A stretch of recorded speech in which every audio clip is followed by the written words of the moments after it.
বিএনপির সঙ্গে শরিকদের আসন সমঝোতা সম্ভবত আজকে শেষ হয়ে যাচ্ছে।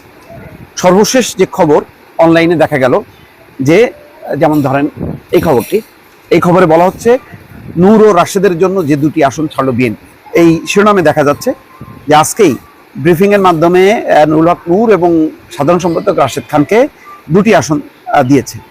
নুরুল হক নূরকে পটুয়াখালী ৩, এখন মামুন হাসান আছে শক্তিশালী প্রতিদ্বন্দ্বী, তিনি যদি না বসেন তাহলে নুরুর জন্য সমস্যা হবে। ঝিনাইদহ ৪ রাশেদ খান পেয়েছেন। আমি জানি না ওই আসনে বিএনপির খুব শক্ত কোনো প্রতিদ্বন্দ্বী আছে কিনা, যদি থাকে তারা যদি স্বতন্ত্র ইলেকশন করে তাহলে হয়তো সমস্যা হতে পারে। যাই হোক, সেটা বড় কথা না, বিএনপি তার কথা রাখছে। আমি বলছিলাম যে বিএনপির এখন প্রতিটা আসন, একটা আসন ছাড়া মানে মনে করেন ১০০০টা স্থানীয় সরকার পরিষদের যে নির্বাচনী আসন সেটা ছেড়ে দেওয়ার মতো, পৌরসভা বা সিটি কর্পোরেশন এরকম।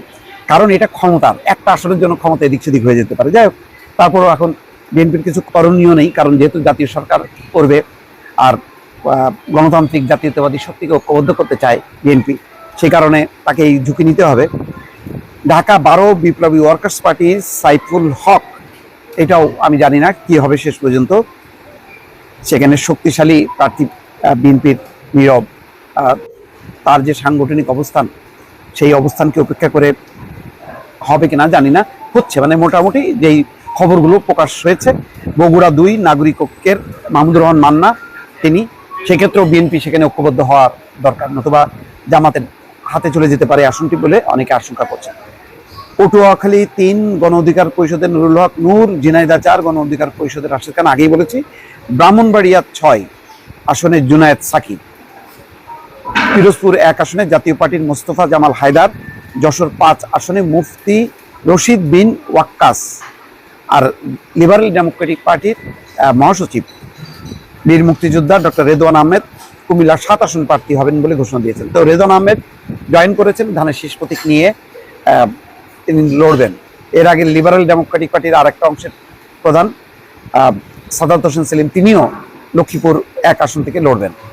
তো যেহেতু ধানের শীষ নিয়ে তারা লড়বেন, দলে যোগ দিয়েছেন, ফলে তাদের ব্যাপারটা অতটা গুরুত্বপূর্ণ না। গুরুত্বপূর্ণ হচ্ছে যে শরিকদের জন্য যে আসনগুলি ছাড়া হয়েছে, সেখানে যদি নিজস্ব সাংগঠনিক বেজ না থাকে তাহলে জিতে আসা বিএনপির উপর ভর করে, কারণ বিএনপি যেহেতু একটা মাস অর্গানাইজেশন, ক্যাডার ভিত্তিক দল না, ফলে এখানে তারা দাঁড়িয়ে যাবেন। যেমন ব্রাহ্মণবাড়িয়া যে আসনে ২, সেখানে রুবিন ফারহানা বলেছেন যে তিনি প্রয়োজনে দল ছাড়বেন। আমি জানি না, শেষ মুহূর্তে হয়তো তারেক রহমান তাকে রিকোয়েস্ট করে রাখতে পারে দলে।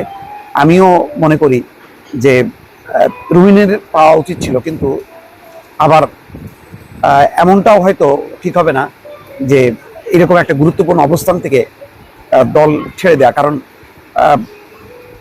দলের দুর্দিনে তিনি ছিলেন, দল তো তাকে সংরক্ষিত আসনে নমিনেশন দিয়েছে, তখনও কিন্তু অনেক বিতর্ক ছিল। এবং রুবিন ফারহানার কিন্তু অনেক প্রতিদ্বন্দ্বী আছে, বিতর্ক আছে যে রুবিন ফারহানা ওইভাবে দল গ্রহণ করেন না, যদিও রুবিন ফারহানা আবার বিএনপিকে রিপ্রেজেন্ট করেছেন এবং অনেক হুমকি, অনেক মিলায়। তারপরও দল ছেড়ে, দল থেকে পদত্যাগ করে তিনি স্বতন্ত্র হিসেবে দাঁড়াবেন, এই জায়গাটা হয়তো কনসিডার করা হতে পারে। আমি মানে আমার ঘটনা হচ্ছে, আমি একটু এই ব্যাপারে একটু আমার অবস্থানটা একটু অন্যরকম।